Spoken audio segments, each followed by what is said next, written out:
Heipä hei, se olisi Leffoimien Sesko tässä pitkästä aikaa. Tässä mulla on ikuiselta lapseltani Samppa. Näitä Don Bluethin elokuvia tässä esittelen ja haluat sinäkin sanoa lyhkäisen sanan? Mä voin sanoa leffoista aina lyhkäiset sanat. Joo. Ensimmäisenä on Secret of Nim, joka minulla on VHS-nä. Ja sitten siitä on myös DVD, on poltettu tästä kasetilta. Loistoelokuva. Paljon maksoit VHS:stä? Tää oli 85 €, on vähän harvinainen. Se on aika harvinainen, että sitä ihan jokaisesta talosta löytyy ja sit vieläpä jotkut, jotka on ostanut toi jostain niinku silloin kun toi on tullut myyntiin, ne on saanut se jollain 10-20. Niin. Se on ihan älytöntä ajatella, että sit kun aikaa kuluu vaan, ja jos leffasta on tehty vielä jotain pieniä eri, ne on ihan älyttömän arvokkaita sit tänä päivänä. Jep. Mut siis leffa, voisiko sitä sanoa, että toi on tyyli top 3 parhaimmissa Don Bluethin leffoissa? Kyllä, ehdottomasti. Et se on, ja tästä huomaa ehkä eniten sen, että parhaimmillaan Don Bluth osaa olla niinku todella synkkä. Tässä on monia semmosia synkkiä juttuja, ja jos miettii vaikka nykyanimaatioleffoja, niin tässähän näytetään esimerkiksi verta. Ja sit se paha kissa, joka jahtaa, niin se on aika semmonen pelottavankin näköinen, sille vähän creepy. Kyllä. Ja tämmöstä. Ja yksi juttu myös, mikä on aina mun mielestä semmonen kiinnostava juttu, on se, että tässä on päähahmo, on äitihahmo. Niin, totta. Et se ei ole mikään tämmönen ihan obviously juttu, aina äitihahmot tai isähahmot, niin on tosi suuresti aina niinku semmosia sivuhahmoja animaatioelokuvissa. Näin on. Kyllä. Kyllä. Mitäs sulla sitten siellä seuraavaksi? Seuraavaksi olisi Viivällä matkalla Amerikkaan. Tosta omistat vaan VHS. VHS omistan tästä näin. Joo, mä omistan tosta sen DVDn. Mut se on harmi, että ei oli kyse sit VHS:stä ja DVDstä, niin ei ole tämmöstä suomitekstityksellistä versiota niinku fyysisenä tarjottavana tosta leffasta. Mikä on vähän ehkä harmi. Jep. Aika semmonen vois sanoa, että semmonen solid keskiverto Don Bluth. Rankingissa ehkä niinku, ei top 3, mut ehkä just top 5 tai jotain. Top 5 menee. Joo. Kyllä. Sitten on seuraavaksi, niin tässä olisi maa-aikojen alussa VHS- ja DVD-julkaisu. Olehan me ollaan myös Blu-raynakin, mutta se nyt on niin mölö kansikuva siinä, että sitä ei edes kehtaa näyttää. Pelkkä pikkutassun pääsi. Niin. Niinku, vähän ei niinku tulisi mieleen, että jos joku niinku vanhempi näkee vaikka niinku ton leffan sillä Blu-ray muodolla, että siinä on se pikkutassun pää, niin se ajattelee, oi tämähän on varmasti hyvä elokuva minun 2V-timpalle. Niin. Ja sit timppa järkyttyy. Kuoliks se? Niinku ne on timpan ekat sanat. Niin. Mut siis toi kuvastaa, tää DVD ja VHS-kansi kuvastaa paljon enemmän sitä, minkälainen vähän niinku tämmönen synkeämpi lasten elokuva on kyseessä. Tosi niinku melankolisissa vesissäkin ollaan. Jep. Ehdottomasti niitä top 3 parhaimpia Kyllä. Blutheja. Kyllä, ehdottomasti. Sitten mennään seuraavaan. Tää on viimeinen kasari. Joo, tää oli vika kasari. Joo. Sitten täällä olisi All Dogs Go to Heaven, eli kaikenkorvainen Charlie. Tästäkin mulla on VHS sekä DVD. Etukannet on vissiin aika samat. Aika lailla. Tossa VHS on jotain enemmän tekstiä vissiin. Joo, siinä on vähän enemmän tekstiä. Entäs takakannet, onks ne samat? No näytetään nyt katsojillekin. Eli tämmöiset takakannet. Näis. Aivan, eli niissä on vissiin noin pikkukuvat, onko ne erit? Aika samannäköiset. Eikö siis nämä kuvat? Noin joo. Noin on eri. Joo. Niin ne on eri. Kyllä. Että semmosia pieniä eroja.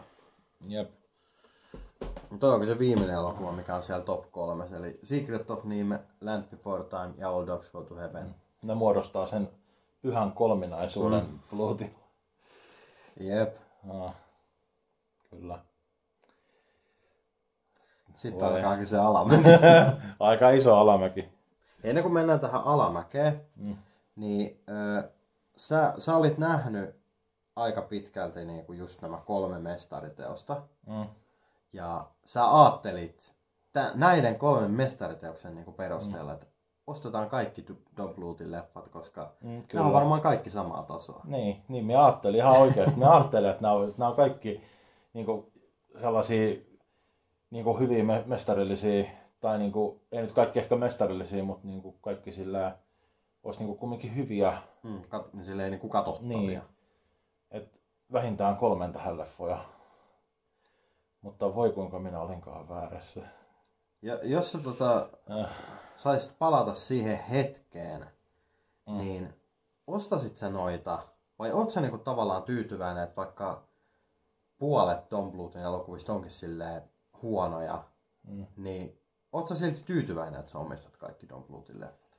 No tavallaan joo, koska mä omistan ohjaajan kaikki ohjaustyöt, mutta no kyllä mä oon vähän silleen kismittää se, että mä oon mennyt näistä maksaa rahaa, mutta no mä voisin elää myös siinäkin, että mulla olisi vaan ne hyvät. Mutta onhan se tavallaan, se kuuluu niin kuin leffakerelijään, että jos haluaa jonkun ohjaajan kaikki, niin sit se pitää olla se yksikin huono. Samahan se on siinä, kun itse hommasin kaikki Spielbergin leffat, niin totta kai niistä joutuisit ostaa huonoja.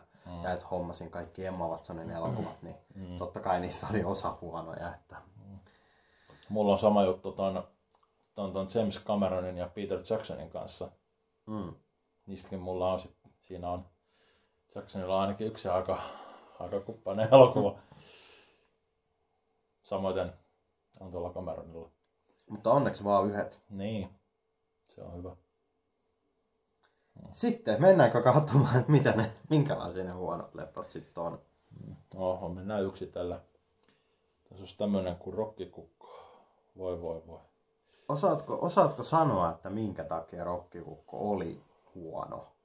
Olihan siinä kuitenkin Jafar Pöllö. No Jafar Pöllö oli sellainen pian valopilkku. Silloin sai vähän nauraa, kun se oli siellä. Jafarin äänellä puhui siellä. No, tässä on ihan liikaa hahmoja ensinnäkin. Ja ehkä kauheasti, vähän sekava ja sitten kauheat hälinää, joka ei ota selkoa välillä mistään.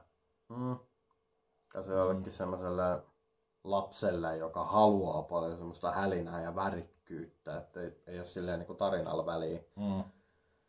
Niin onhan tää niinku värikäs. Värikäs on joo, mutta tarinaltaan niitä on aika...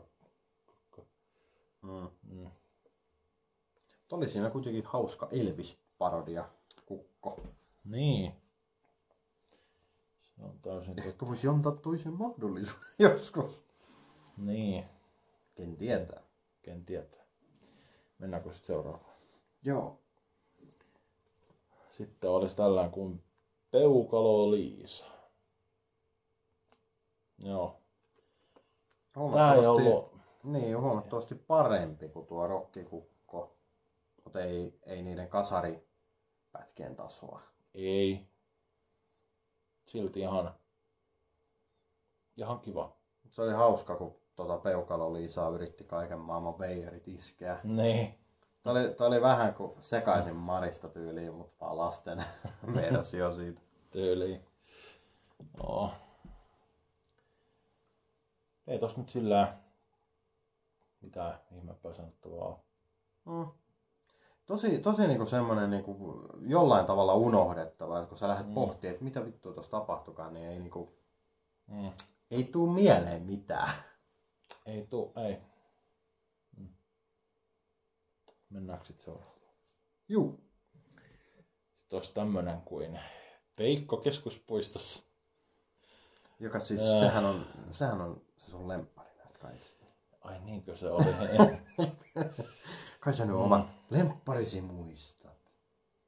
No, en mä kyllä tiedä. ei tää kyllä mikään Jari hyvä leffa sillä ollut. Eikö toi Peikko osannut kasvattaa jotain kasveja? Joo, siellä oli taikapeukalo, joka kasvatti kasveja. Se oli... Ai niinhän se olikin. Ja eikö se pahis ollut tää Maija-Liisa Peuhun? Oliko? Oliko se joku muu? Mutta se oli tuttu anyway. Se kuulosti ihan Ursulalta. Niin se oli se Ursulan ääninäyttelijä vissiin. Niin. Mutta eikö Maija-Liisa Peuhu ollut Ursula? En mä muista. Vitsi, niinku, tässä näkee kuinka vähän minäkin tiedän, että Suomidupista vaikka on tehnyt Suomiduppi-aiheisia videoita. Joo. No. Mutta sitten se kauheimmista kauhein. Tämä oli se kauheimmista kauhein todellakin, eli pikkupingviini. Ja tässä on Jafar-pingviini. Joo. Sinuahan vähän nukutti tämän leffan aikana. No silti minä arvostelin sen, vaikka ehkä hieman torkahdin. Joo, mutta tässä on tällainen pingviini, joka... Mitä se yritti jotain rakkautta etsiä tässä näin, mutta... Niin, olisinko mä nukkunut joku 20 minuuttia tosta tai jotain? Jotain sitä luokkaa, mutta tää on kyllä niin unohdettava elokuva, että Eikö siinä ollut joku pingviini, joka sanoi, että se haluaa osata lentää ja eikö se sitten lopussa lentänyt tai jotain? Saattoi olla. Ei mitään muistikuvaa. Mä en oikeastaan muista tästä muuta kuin sen Jafar-pingviinin. Niin. Se on ainoa asia, minkä mä muistan tästä. No se on niin hieno ääninäyttelijä toi. Oliko sen nimi Jarkko Rantanen? Kyllä, tuossa sitä takannessa lukee. Okei, Jarkko Rantanen, niin se on... Se muistuu, että me katsottiin Eskon kanssa tuossa, ei sitten ole hirveän kauan, muutama viikko takaperin, niin Bellen lumottu maailma elokuva. Siinäkin Jafari ääni Jarkko Rantanen oli semmoinen kirja. Se oli Jafar-kirja. Niin. Kyllä sen äänen aina tunnistaa, kun se sanoo siellä, minä olen kirja, nyt olen pingviini ja nyt olen pöllö. Oi kun pöllötyttää. Pöllö. Oi kun haluan olla eri eläinten ääni sekä kirjojen. Mä harjoittelen mun Jarkko Rantanen imitointiin joskus tulevaisuudessa. Tulen tekemään imitointivideoita. Sitten seuraava ja... Se olisi Anastasia. Tää oli nyt vähän semmonen niinku... Jengihän pitkään varmaan niinku luuli tätä, että tää on niinku Disney-pätkä, koska tässä oli niin paljon semmoista Disney-klassikko-tunnelmaa. Jep. Ja musta tuntuu, että koska tää on tullut Ysärillä, milloin oli se Disneyn renessanssiaika, niin ehkä senkin takia Anastasia on jäänyt semmoiseksi niinku monelle ysärilapselle niinku tosi nostalgiseksi tapaukseksi. Kyllä. Et hyvä leffa, hyvä rakkaustarina ja silleen. Hauska se pahis, kun sen ruumiin osat niinku irtoilee. Niin, se oli kyllä. Sitten, mä en tiedä tietääks kovin moni, mutta Anastasiallehan tehtiin myös jatko-osa. Siinä olisi Bartok Suurenmoinen. On tää ihme lepakko vai mikä tää nyt onkaan, vissi lepakko tää on, niin se sivuhahmo sai oman elokuvan. No, eikö sen näytä sitä kantta mulle? Niin tämä luikero, tämä mato, mikä tässä nyt onkaan, niin se nosti tää mulla niinku katsottavaksi. Tää matto oli hauska. Se oli hauska. Tykkäsin siitä. Nostaa pisteitä. Ja se olisi ollut vielä Jarkko Rantanen äänenä. Sitten se olisi ollut kyllä. Se olisi ollut Jafar Mato.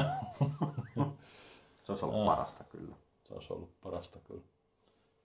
Ja harmi, että Don Bluethin ura sitten loppui aika. No siis, ainakin meidän mielestä huonoon leffaan, mutta siis tollakin on faninsa. Se on tällainen kuin Titan AE. Sen omistan DVDn. Tämmönen. Mä en ymmärrä, minkä takia tosta tykätään. Siis oli siinä muutamia ihan kekseliäitä hahmoja, mutta toi niinku sekoitus tohon 3D-animaatioon, mikä näyttää semmoisilta helvetin, ne kaikki jotkut koneetkin ja jotkut näyttää vaan semmoisilta möykyiltä, jotka tulee ja tälleen. Niin ei siinä ollut muista visuaalisesti mitään nättiä. Tarinakin oli tosi kliseinen ja tälleen. Se oli semmoinen ihme sekasotku, mitä ei tykännyt yhtään katsoa. Ei. Minunkin taisi ruveta nukuttaa tuon leffan aikana. Sen verran tylsää aika tottavaa. En voi suositella kenellekään. Jep. Mut sit tollakin leffalla on kuitenkin faninsa. En ymmärrä, en tiedä miksi, mutta saahan ne nyt pitää. Ihan mistä tahansa näistä elokuvista, mitkä tässä näytettiin, niin kyllähän nyt jengi saa pitää ihan mistä haluaa. Ja Tämä on vain meidän mielipide. Niin, ja nostalgia-arvot on tietysti eri asia. Että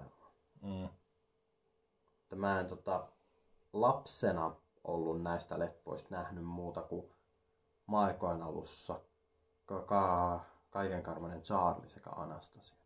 Mä olin lapsena nähnyt vaan noin 3. Mulla oli tyyliin samat. Niin. Ja sen takia mä pidän niistä. Mut jos mä olisin esim. Lapsena nähnyt jonkun Pikkupingviinin tai Rokkikukon, niin saattaisin ehkä pitää niitä eri tavalla arvossa. Kyllä. Mut joo. Semmoiset oli. Semmoinen oli kaikki Don Bluethin elokuvat, täyspitkät elokuvat. Lyhärejähän ei ole edes varmaan tehty tyyli mitään. No siis on tekijän se sen, mikä se small one, se siis, joo, lyhäreitä on tehty, mutta niitä ei ole niinku fyysiseksi tullut. Mun mielestä se small one saattoi olla. En muista, mutta pitää katsoa. Sen voisi sitten ostaa kokoelmaa, jos... Don Bluth kokoelma, koska se small one lyhärihän oli tosi hyvä lyhäri. Se oli hyvä lyhäri kyllä. Muita lyhäreitä mä en oo sitten häneltä vissiin nähnytkään. En oo miekään. Vois nekin kerää kaikki. Niin, kyllä. Joo. Oliks tää tässä? Se oli tässä. Selkis. Se on moro. Moro!